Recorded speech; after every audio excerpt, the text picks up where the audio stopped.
Welcome to my channel. Today we're going to explore one of the most important questions in machine learning. Why did we shift from classical machine learning to deep learning? What made neural networks so revolutionary? We'll start with the big picture of machine learning, visualizing two major branches that have emerged over decades of research.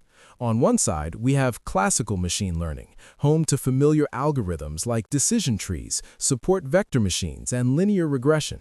These methods have powered countless applications and remain essential tools in any data scientist's toolkit. On the other side, we have deep learning, characterized by neural networks with layers of interconnected nodes that can learn incredibly complex patterns.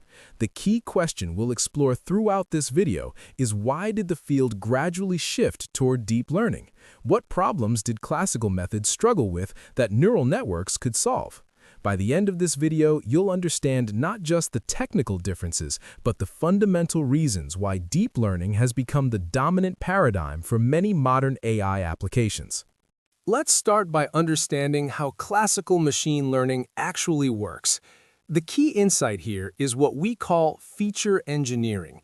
In classical ML, a human expert must manually design and extract the relevant features from raw data before feeding them into a model.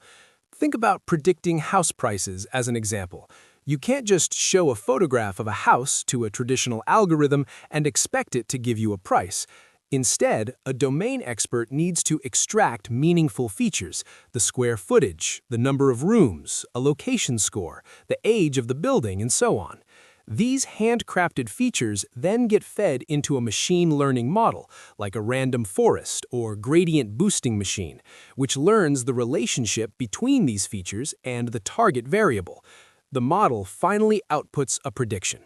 This approach works remarkably well when you have good domain expertise and when the features are easy to define. But here's the critical limitation. The success of your model depends entirely on how good your feature engineering is. If you miss an important feature or create poor representations, your model will struggle regardless of how sophisticated the algorithm is. This human bottleneck in the pipeline is what we call the feature engineering problem, and it becomes increasingly problematic as data gets more complex. Now we arrive at one of the fundamental challenges in machine learning: the curse of dimensionality. This is why classical approaches hit a wall with complex real-world data.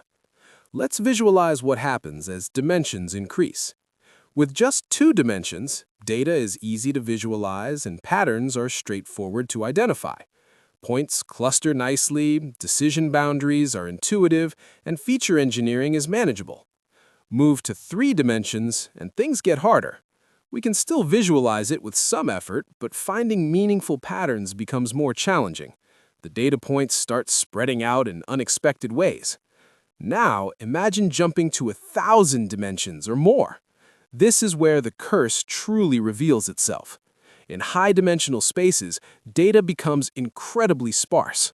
Points that seemed close together in low dimensions are now scattered across vast, empty regions. The intuition we developed in 2 or 3 dimensions completely breaks down. Consider this: a typical color image has over 1 million pixel values. That's 1 million dimensions of data. Audio signals can have over 100,000 features per second. How could any human expert possibly hand-engineer meaningful features from such high-dimensional data? This is where manual feature engineering becomes not just difficult, but practically impossible. We need a different approach entirely, one that can automatically discover relevant patterns in these incredibly complex, high-dimensional spaces. This is where neural networks come to the rescue with their most powerful capability: automatic feature learning. Unlike classical machine learning, where humans must manually engineer features, neural networks learn to extract their own features directly from raw data. Here's how it works. You feed raw pixels directly into the network, no pre-processing required. As data flows through the layers of the network, something magical happens. Each layer learns to detect increasingly abstract patterns. The first layer might learn to detect simple edges, like horizontal and vertical lines. The next layer combines those edges to recognize basic shapes. Deeper layers identify parts of objects, and the final layers can recognize complete objects or concepts. This hierarchical feature learning is the key innovation that makes deep learning so powerful. The network automatically discovers what features are relevant for the task at hand. You don't need a domain expert to tell it that cat ears are important for recognizing cats. It figures this out on its own through training. The output is remarkably accurate. A well-trained neural network can classify images with near-human accuracy, sometimes even surpassing human performance. And the best part? No manual feature engineering required. This automatic feature learning is why neural networks excel at processing unstructured data like images, audio, text, and video, exactly the types of high-dimensional data that made classical approaches struggle. But why does deep learning specifically matter? Why not just use a neural network with 1 or 2 layers? This is where we discover the power of depth. The fundamental insight is that deeper networks can learn increasingly abstract and hierarchical representations that shallow networks simply cannot capture efficiently. Let's compare a shallow network with just 2 layers versus a deep network with 6 layers. The shallow network can only learn simple, direct mappings from input to output. It struggles to capture the complex, hierarchical patterns present in real-world data. The deep network, on the other hand, builds up representations layer by layer. Each layer creates more abstract features based on the patterns learned in the previous layer. Think of it as an abstraction ladder. At the bottom, you start with raw pixels. The first few layers detect low-level features like edges. Higher layers combine these into textures and shapes. Even higher layers recognize parts of objects. And the top layers can identify complete objects or even abstract concepts. This hierarchical structure mirrors how our own visual system works, building complex understanding from simple building blocks. The modern architectures that have revolutionized AI embrace this principle fully. ResNet has 152 layers. VGG uses 19 layers. GPT models have 96 or more transformer layers. These aren't arbitrary numbers. The depth enables these models to learn the incredibly complex representations needed for tasks like understanding language or recognizing objects in any context. Now, let's understand how neural networks actually learn. The magic happens through a process called backpropagation, which allows networks to learn from their mistakes. Here's how the process works in 2 main phases. First, during the forward pass, data flows from the input through all the layers to produce a prediction. This is colored in green to represent the flow of information forward through the network.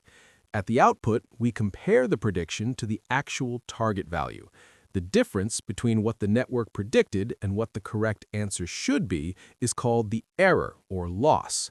When the network first starts training, this error is typically quite high because the weights are essentially random.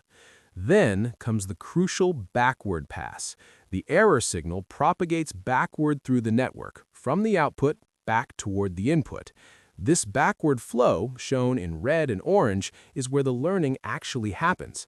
As the error signal flows backward, it tells each connection how much it contributed to the overall error. Connections that contributed more to the error get adjusted more. This is the gradient, the direction and magnitude of change needed for each weight. Watch how the connections change thickness based on gradient flow. Weights that need bigger adjustments show larger changes. This happens repeatedly over many training epochs. Each time through the data, the error decreases a little more as the network refines its weights. After enough iterations, the error becomes very small, and the network has converged to a solution that accurately maps inputs to outputs. This elegant learning algorithm is what makes training deep networks possible. Deep learning's incredible power comes with a significant trade-off. It requires massive amounts of data and computational resources. Let's compare the requirements of classical machine learning versus deep learning.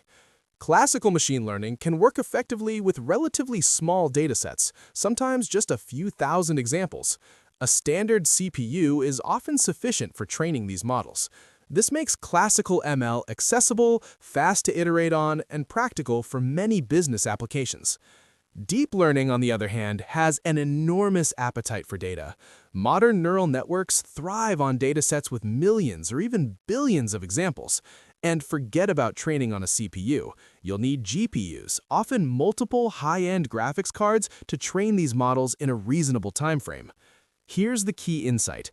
If you plot performance against data size, you'll see something interesting. With small datasets, classical machine learning often performs just as well or even better than deep learning. But as data size increases, there's a crossover point where deep learning starts to excel. With massive datasets, deep learning continues to improve while classical methods plateau. The hardware requirements have also evolved dramatically over time. We went from CPUs to GPUs, then to specialized tensor processing units called TPUs, and now to massive cloud clusters with thousands of accelerators. This is the fundamental trade-off. More data plus more compute equals better deep learning performance. Understanding this trade-off is crucial for deciding which approach is right for your specific problem. So, how do you actually choose between classical machine learning and deep learning for your projects? Neither approach is universally better. The right choice depends on your specific situation. Let's walk through a decision framework. First, consider your data type. Is it structured data like spreadsheets, databases, or tabular records? Then classical machine learning is often the better choice. Methods like gradient boosting, random forests, and SVMs excel with structured data and remain highly competitive even today. But if you're working with unstructured data like images, text, audio, or video, deep learning is usually the way to go. Neural networks were specifically designed to handle these complex high-dimensional data types. Next, consider your dataset size. If you have a small dataset, classical ML will likely outperform deep learning because neural networks need lots of data to learn effectively. With large datasets, deep learning shines and continues to improve with more data. Classical machine learning works best for applications like fraud detection, credit scoring, medical diagnoses from tabular patient data, and simple time series forecasting. Deep learning excels at image recognition, natural language processing, speech recognition, and game-playing AI. But here's an exciting development. Hybrid approaches are increasingly popular. You can use deep learning to learn features and classical ML for the final prediction, or ensemble methods that combine both paradigms. The key takeaway is simple. Use the right tool for the right problem. Don't choose deep learning just because it sounds impressive. Choose based on your data, your constraints, and your specific requirements. Deep learning hasn't just been an incremental improvement. It has sparked a genuine revolution in artificial intelligence, enabling breakthroughs that scientists once thought were decades away. Let's look at the timeline of major milestones. In 2012, AlexNet won the ImageNet competition by a massive margin, dramatically outperforming all classical methods. This moment is often considered the birth of the modern deep learning era. It proved that deep neural networks could achieve unprecedented accuracy on real-world computer vision tasks. Fast forward to 2016, AlphaGo defeated the world champion at Go, a game so complex that brute force computation couldn't solve it. This demonstrated that deep reinforcement learning could master problems requiring intuition and strategic thinking. In 2017, the transformer architecture was introduced, revolutionizing natural language processing and paving the way for the large language models we use today. From 2020 onward, we've seen GPT-3, GPT-4, DALL-E, Stable Diffusion, and countless other models that blur the line between artificial and human intelligence. The impact spans every major industry. Healthcare uses deep learning for medical imaging with accuracy exceeding 95% in many diagnostic tasks. Automotive companies rely on it for autonomous driving perception systems. Finance applies it for fraud detection and algorithmic trading.